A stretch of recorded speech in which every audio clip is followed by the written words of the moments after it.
Bos dengan baik hati dan tidak sombong. Apa kabar para sahabat yang baik hati dan tidak sombong seperti saya? Semoga kabar kalian baik-baik saja. Tentunya masih dalam lindungan oleh Allah Subhanahu wa Ta'ala. Amin ya rabbal alamin.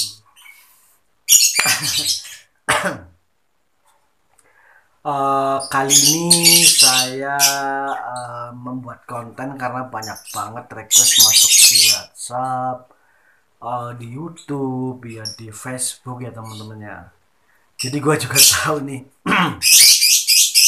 para Umbrus lover pasti kangen sama gue, pasti kangen sama kentamanan Umbrus channel. Oke, kali ini saya akan membahas tentang lovebird factor lagi ya teman-teman ya, karena mungkin sebelum-sebelumnya konten ini sudah membahas factor lebih dalam, lebih lengkap, lebih rinci, lebih detail. Jadi gini, mungkin ya subscriber baru saya mungkin belum paham ya, belum mengikuti channel Pendekar Umbrus, jadi ya mungkin ketumpuk jauh ya teman-teman ya. Untuk menghafal sebuah lagu itu tidak cukup 1 kali 2 putaran, jadi ya kita ulangi lagi dari awal. Mantap. Jadi gini teman-teman, banyak yang menyanyikan burung factor ya, di rumah gacor, di kandangan cuman wakwek-wakwek doang, cuma ngejar-ngejar lawan, main tebok, tidak bergairah ya teman-teman ya. Kita bahas lebih dasar dulu ya teman-teman ya. Ini khusus single fighter. Omong Bruce, player yang bagus itu single factor itu betina umur berapa? Jadi saya tidak menyamaratakan ya teman-teman ya. Pengalaman saya pribadi lebih tua lebih bagus. Karena apa? Mentalnya lebih kuat, mentalnya lebih tahan banting lah, bahasanya seperti itu.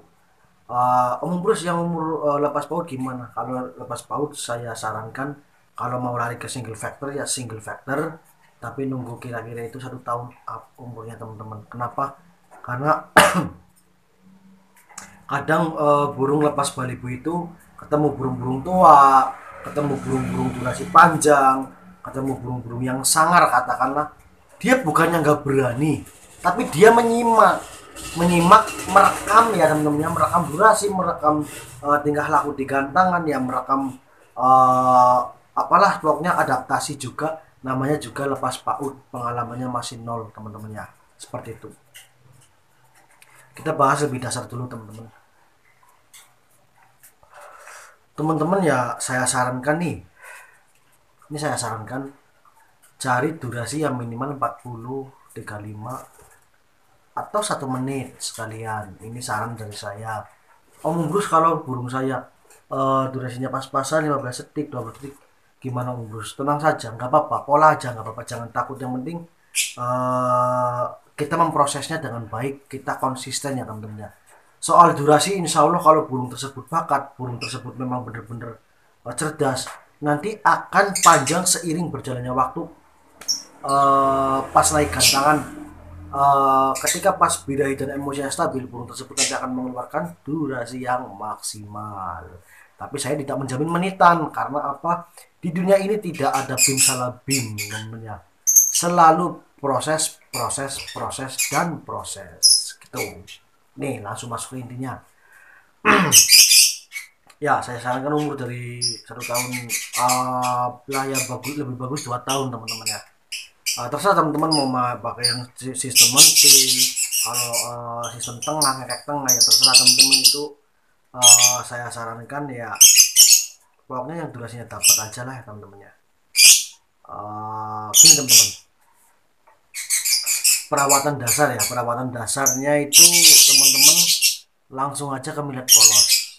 Omong Bruce, millet polos yang bagus itu apa untuk burung?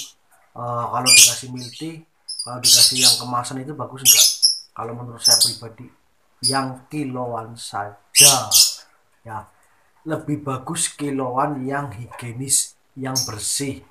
Kalau nggak bersih gimana Omong Bruce? Ya nggak apa-apa, cuman takutnya kalau yang nggak bersih itu takut kecampur apa namanya insektisida ya, racun-racun ya, jadi nanti burung malah tambah sakit. Caranya seperti apa Om Brus? Caranya kita rendam dulu di air, biar yang kosong-kosong itu ngangkat, cuci ya, lalu dijemur. Kalau waktunya nggak ada gimana Om Brus ya, ya nggak apa-apa lah, yang kiloan aja lah ya teman-teman ya. Pokoknya uh, sedemikian rupa itu pakan itu higienis ya teman-teman. Langsung dimilat polos, hariannya itu satu ruangan satu burung teman-teman ya. Om Brus kalau dengar burung lain gimana, nggak apa-apa sih, nggak masalah teman-teman. Yang penting lebih bagus itu satu ruangan satu burung. Kasih kerodong setengah teman-teman ya. Yang dinamakan kodong setengah itu seperti apa Om Brus? Ya, kodong setengah itu bukan resletingnya dibuka, itu namanya bukan kodong setengah. Resleting dibuka, diangkat sedikit, jadi setengah kandang kapsul itu kena kerodong. Tujuannya apa sih Om Brus? Kenapa di kodong setengah? Tujuannya burung tersebut biar nyaman, uh, di kondisi tempat ya teman-teman ya, tidak menaikkan emosi, tidak menurunkan emosi teman-teman. Membus kalau diablak aja gimana? Kalau diablak itu proses penggacoran untuk larinya ke konslet atau ke sarton. Tapi kalau vektor saya sarankan setengah kerodong saja. Bukan sletingnya dibuka, tapi setengah kerodong ya. Ketika kita mendapat bahan seperti itu, kita proses hariannya itu ya teman-teman ya. Pagi nih embun ya, kalau bisa embun, kalau nggak bisa apa-apa. Tapi biasanya kalau pekerja biasanya bisa sempat ngembun, biasanya jam 4 dikeluarkan ya teman-teman ya. Kerja itu umumnya jam 6 atau jam 7 ya teman-teman ya.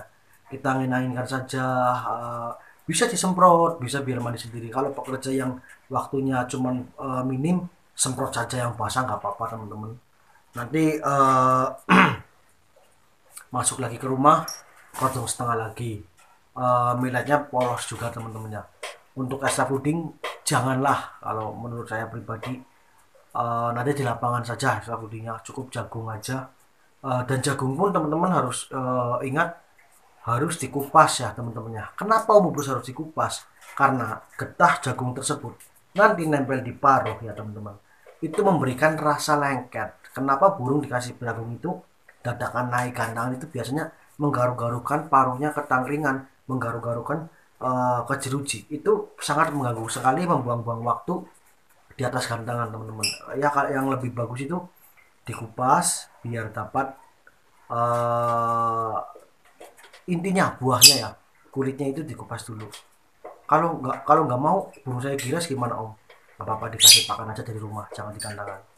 Itu saran dari saya. Kenapa nggak burung vector, nggak burung apa konstan, nggak burung vector, kalau dadakan dikasih di gantangan, terus si getah itu masih di paruh, dia masih mainin tangkringan, dia masih mainin jeruji. Yang saya khawatirkan burung nanti malah didis, bukan bahasa didisnya itu sisir bulu ya teman-temannya, karena getah tersebut memberikan efek gatal, efek lengket lah ya. Itu teman-teman. Kembali lagi ke topik pembahasan awal, kerodong setengah. Terus ketika pas di malam hari teman-teman, katakanlah kerja pulang habis maghrib, teman-teman istirahat dulu, ngopi-ngopi dulu, keluarkan lagi burungnya, dimandi malam. Efektifnya jam berapa sih Om? Habis maghrib, habis isya, sampai malam pun gak apa-apa teman-teman. Kasih yang basah banget. saya berani taruhan, coba pakai treatment saya ini ya teman-temannya. Dalam jangka waktu 2 minggu burung gacor banget. Pokoknya stamina dapet, burung rajin berkicau ya. Om Brus, bukannya burung gacor itu dikasih pakan kenceng, dikasih ekstra fooding yang banyak. Nanti statement ini akan saya bahas. Jadi kalau untuk burung vector jangan, netralkan saja. Kenapa? Alasan di sini, burung betina itu apalagi dewasa, birahinya cepat naik. Yang seperti saya bahas sebelumnya, setiap jamnya naik 5% teman-temannya. Itu betina bisa naik birahi bukan dari pakan bukan dari ekstra body yang kita kasihkan. Dengar suara jantan pun bisa birahi, dengar burung betina pun bisa birahi. Itu mengapa saya sarankan mandi malam rajin, teman-teman ya. Untuk ekstra puding ini timun, teman-teman ya. Nah, fungsi timun tersendiri ini kalau menurut saya pribadi, timun ini benar-benar ya mengganti air, meredam birahi, memberikan efek kenyang. Kenapa Om Umbrus kalau digandakan bawa timun untuk burung vector atau burung konsletan ya? Karena burung kalau udah gacor banget, udah bunyi-bunyi dalam kerodong, udah bunyi-bunyi di pedok, dia lupa makan, dia lupa minum, teman-teman. Pegang omongan saya. Ini saya berdasarkan pengalaman real, nyata, fakta di lapangan. Kalau dikasih timun dia mau makan, dia nutrisinya apa namanya ya, paling tidak pengganti air, pengganti makanan, kenyang ya teman-temannya. Coba aja kalau nggak percaya, burung gacor di gantangan dia lupa makan, lupa minum, kecuali burung memang benar-benar notabene masih bahan, dia masih mau makan dan minum, teman-teman. Jadi tak heran burung vector yang udah jadi mentalnya itu kadang di motor aja gacor, di dalam kodong aja gacor, teman-teman ya. Nah, kendalanya gini Om Umbrus, burung saya udah fase penggacoran, udah gacor di rumah, di trek udah mau ngelawan, udah respon ya. Di kerodong juga udah bunyi banget, tapi di gandangan masih wakwek-wakwek. Yang kurang apa Om Umbrus ya? Ini kalau diterangkan memang dari pagi sampai sore pun nggak bakalan selesai. Tapi saya akan menerangkan singkat saja. Fase pertama nih ya, fase pertama burung fighter nih. Di rumah udah berani bunyi, udah berani melawan ngakakkan burung lain ya. Kedua, di jalan udah berani bunyi, dalam kodong udah berani bunyi. Ketiga, biasanya fase kedua ini di kandangan dia cuma wakwek-wakwek tapi nggak mau ngakak.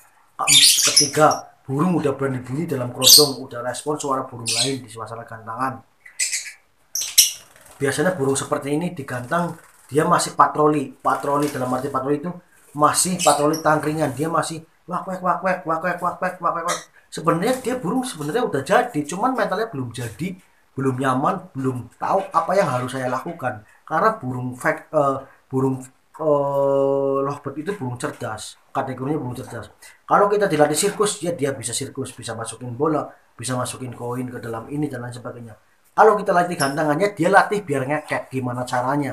Sebenarnya burung seperti ini dia itu menyimak, saya harus ngapain kan, seperti itu. Ini fase yang ketiga, gacor di kerodong tapi nggak mau ngekek. Jadi teman-teman kalau ada kasus burung seperti itu, jangan putus asa, terus gantangan saja. Dan faktor-faktor tersebut biasanya kurangnya ablak di gantangan. Itu mengapa saya menyarankan teman-teman kalau bawa burung vector, teman-teman pedoknya misah. Jadi hindari burung lovebird lain, diablak dulu berapa menit lah ya, 50 menit atau 20 menit.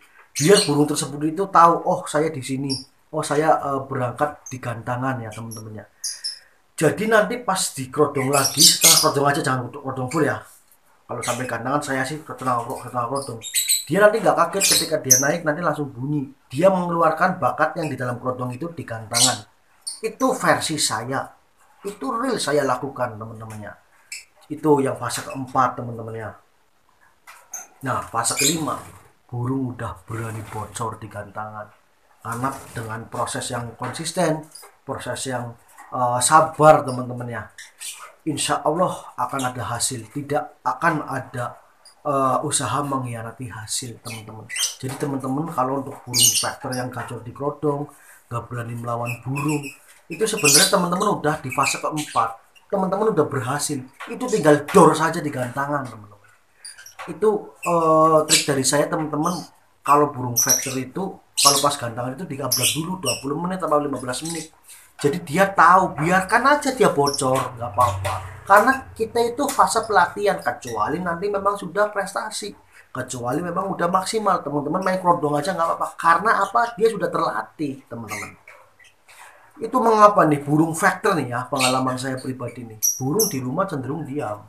Ya ngekek bolehlah tapi 1-2 kali. Tapi ketika dia di kerodong, dia di jalan, dia tahu dia akan bawa ke arena gantangan. Di motor pun dia bunyi teman-teman. pas suasana gantangan pun dia bunyi dalam kerodong. Karena dia sudah tahu, oh jam segini saya berangkat di gantangan. Oh jam segini uh, saya mau dilombakan. Dia tahu kenapa burung tidak sesuai keinginan kita. Karena apa? Burung bukan manusia. Burung bukan yang punya akal sehat seperti saya. Burung cerdas, tapi sesuai pelatihan kita. Apa yang kita berikan didikannya seperti apa. Itulah fighter. Itulah lovebird fight. Lovebird, burung lovebird ya teman-temannya. Itu seperti itu. Jadi nggak usah pesimis, semangat ya teman-temannya. Jadi untuk hariannya yaitu tadi setengah rodong, mandi malam, PF-nya timun, nanti pasti gantangan, kasih jagung berapa biji ya teman-teman. Simple banget, itu burung fighter. Kamu Bruce nandain tolak ukur burung fighter itu seperti apa yang jamnya berangkat di gantangan. Dia respon burung ngekek. Dia berani melawan burung ngekek. Karena apa? Burung yang ngekek terus ada burung ngekek lagi, dia lagi ngekek terus ditembak sampingnya lagi, dia diem, berarti mentalnya belum jadi. Kalau dia berani nembak ngekekan lain, ditembak lagi ke burung lain, dia pasti bertahan, bawa di gantangan. Karena apa? Di rumah aja masih kagetan, di gantangan apalagi. Jangan, kecuali burung sudah tahan banting. Di rumah dia berani melawan ngekek burung lain, diwek-wekin dia nggak putus ngekeknya, ayo ada di gantangan. Sejatinya burung fighter itu kalau mentalnya udah jadi di rumah, ya kita harus jadikan di gantangan. Caranya seperti apa? Proses, sabar dan sabar. Abaikan mereka yang mengejek kita, abaikan mereka yang notabene merendahkan kita. Karena apa? Sesuatu yang berawal dari nol, sesuatu yang berawal dari dasar itu memang sangat menyakitkan. Kita itu merintis. Jadi ada istilah berakit-rakit dahulu, bersenang kemudian. Itulah kunci dari bermain lovebird, teman-teman ya. Jadi saran saya semangat. Habis gantang, jalan gak jalan, mandi malam. Kenapa? Karena untuk menetralisirkan emosi dan birahinya pasti gantangan. Biasanya burung pasti bawa gantangan di rumah pasti lebih kacau, apalagi besoknya. Tujuan mandi itu untuk meredam. Tuh teman-teman, makanya jangan skip-skip. Ini informasi penting dari saya, ini berdasarkan pengalaman dari saya. Saya belak-belakan di sini, saya berikan kepada teman-teman agar bermanfaat. Jadi gak usah percaya yang neko-neko. Tetap berjuang. Salam pendengar Bruce. Mantap.